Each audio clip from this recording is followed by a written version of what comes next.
Hi all. Today I would like to talk about an important figure in English literature, that is William Shakespeare. William Shakespeare was an English playwright, poet and actor, widely regarded as the greatest writer in the English language and the world's greatest dramatist. He is often called England's national poet and the bard of Avon.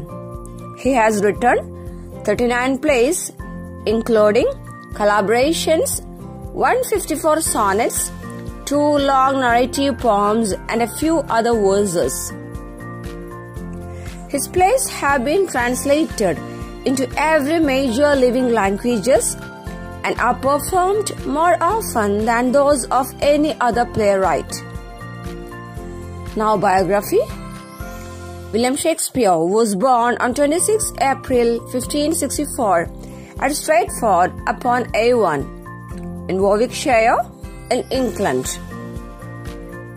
At the age of 18, he married Anne Hathaway, and with whom he had 3 children.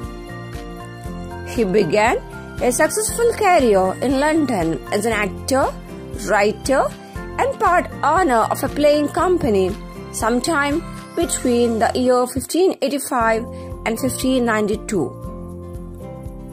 At the age of 49, he appears to have retired to Stratford, where he died 3 years later, that is in 1616.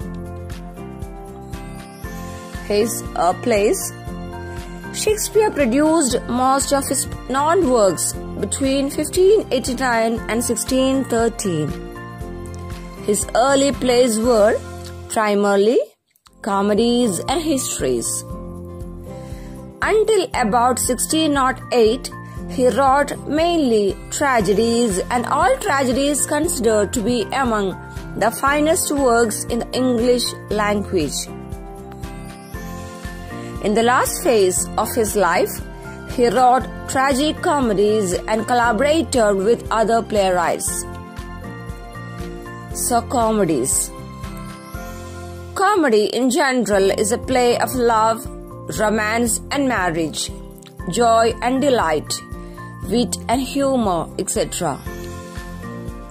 Shakespeare has written a lot of comedies which are sometimes referred as romances or problem plays. His important comedies are As You Like It, The Comedy of Errors, Love's Labour's Lost, The Merchant of Venice, Twelfth Night, The Tempest, etc.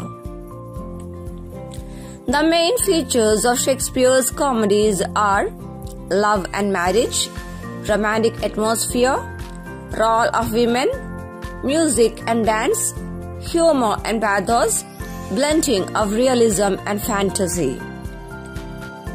So here you can see the picture of Twelfth Night, one of his famous comedies. Now, tragedies.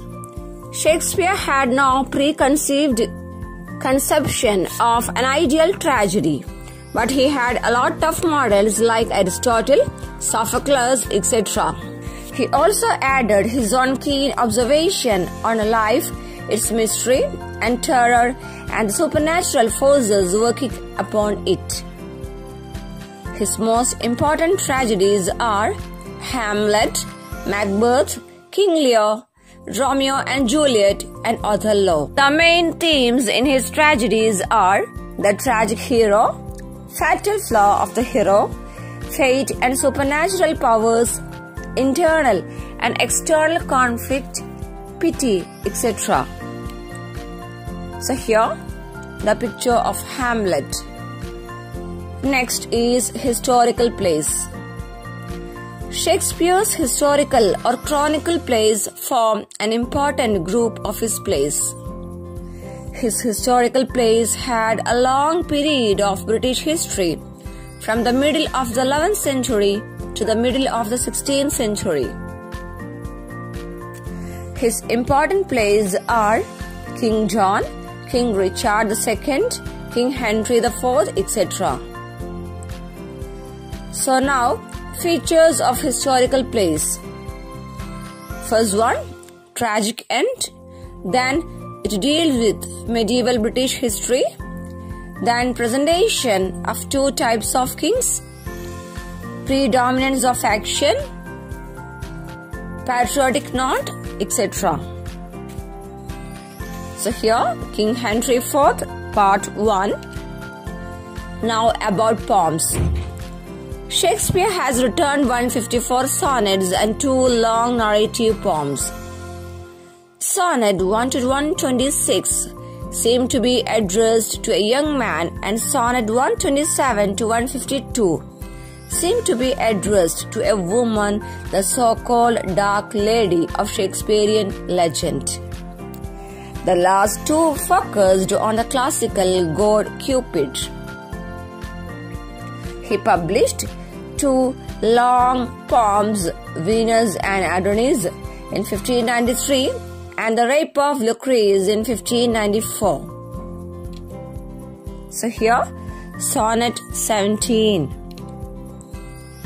That's all. Thank you.